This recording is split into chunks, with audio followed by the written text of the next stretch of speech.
రంగారెడ్డి జిల్లా కల్వకుర్తి నియోజకవర్గం ఆమనగల్ మున్సిపాలిటీలో నూతన పాలకవర్గం పదవి బాధ్యతలు చేపట్టారు. ఆమనగల్ మున్సిపల్ చైర్మన్ ఎంపికను తీసుకుని గత కొన్ని రోజులుగా హాట్ టాపిక్ గా నిలిచిన విషయం తెలిసిందే. ఒక్క స్థానంలో గెలిచిన కాంగ్రెస్ చైర్మన్ సీటు కైవసం చేసుకుంది. రాజకీయాల్లో ఏమైనా జరగవచ్చని ఈ ఉదంతం చెప్పకనే చెబుతోంది. చైర్మన్ గా పత్యా నాయక్, వైస్ చైర్మన్ గా తల్లోజు గీతాచారి పదవి బాధ్యతలు చేపట్టారు. కార్యక్రమంలో ఎమ్మెల్యే కసిరెడ్డి నారాయణ రెడ్డి పాల్గొని నూతన పాలక వర్గానికి శుభాకాంక్షలు తెలియజేశారు. ఈ సందర్భంగా ఎమ్మెల్యే కసిరెడ్డి నారాయణ రెడ్డి మాట్లాడుతూ ఆమనగల్ మున్సిపాలిటీ అభివృద్ధిలో వెనుకబడి ఉండటంతో అభివృద్ధి కోసం కొన్ని నిర్ణయాలు తీసుకోవాల్సి వచ్చిందని చెప్పారు. ఈ ప్రాంతవాసి అయిన ముఖ్యమంత్రి రేవంత్ రెడ్డి మున్సిపల్ శాఖకు మంత్రిగా ఉండటంతో నియోజకవర్గంలోని 2 మున్సిపాలిటీల అభివృద్ధి కోసం ఇప్పటికీ వందల కోట్ల రూపాయలు నిధులు తీసుకురావడం జరిగిందని గుర్తు చేశారు.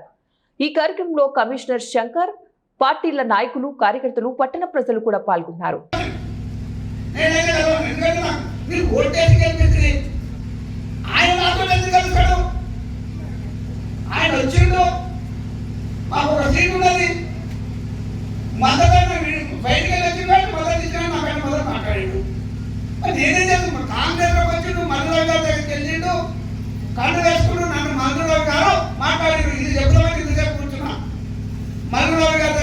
వేసుకున్నారు. మల్లురావు వాళ్ళు చెప్పిన మల్లురావు గారు ఇగో పద్దెనాకు ఇక్కడికి వచ్చిండు, టీఆర్ఎస్ గెలిచిండు, ఏం చేద్దామన్నాడు.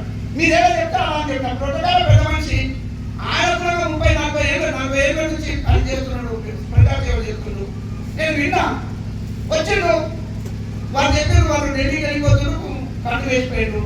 నేను ఏం చేస్తున్నాను ఇంకా ఆయన అంత పెద్ద మనిషి చెప్తుంటుంటే నా అభివృద్ధి కోసం వచ్చిందని చెప్పి ఏం సార్ మరి మనకు ఒకటే ఉంది కదంటే అభివృద్ధి కోసం వస్తున్నట్టు ఆయన చైర్మన్ అవుతున్నట్టు మరి చూడన్నాడు. మరి చైర్మన్ అవుతుంటే ఏం చేయాలి? నేను మా పార్టీకి వచ్చేసింది నా దగ్గర పక్క కూర్చొని నేనే అని చెప్తుంటు నేను చేయలేకపోతుంటే అవసరం వెళ్ళలేకున్నా నేను వెంటనే తీసే ప్రయత్నం చేస్తామని చెప్పేసి కోరుకుంటున్నాం. వారితో పాటు ఇంకా పెద్ద పెద్ద సమస్యలు ఆమంగల్ మండలం కర్తాల్ విభజించక ముందు ఆమంగల్ పూర్వపు సమితి మాడుగుల మండలి కావచ్చు, కర్తాల్ మండలి కావచ్చు, తలకొండపల్లి మండలి కావచ్చు, అన్ని మండలాల కేంద్రమైనటువంటి ఆమంగల్ మండలాన్ని గతంలో ఏ విధంగా ఆ వ్యాపార పరంగా అభివృద్ధి ఉండేదో ఇప్పుడు ఆ విధంగా మీ అందరి సహకారంతో చేసుకొని ఆమంగల్లో ఈ పాలకవర్గం గతంలో రోజులు ఫంక్షన్లలో పెట్టి గౌరవ ఎమ్మెల్యేని కూడా దొంగ అని మాట్లాడితే ఆయనకు ఎక్కడ కోపం రాదు, ఆయనకు కోపం వచ్చింది.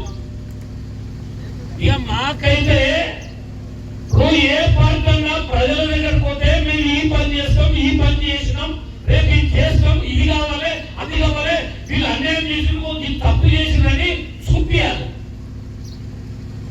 4 ఎకరాల భూమిని 1604 ఎకరాల భూమిని ఆనాడు 1600 ఎకరాలు అయ్యప్ప గుడికాడికి వెళ్ళి ఆకుతోట పేరు దాకా దిల్ కంపెనీకి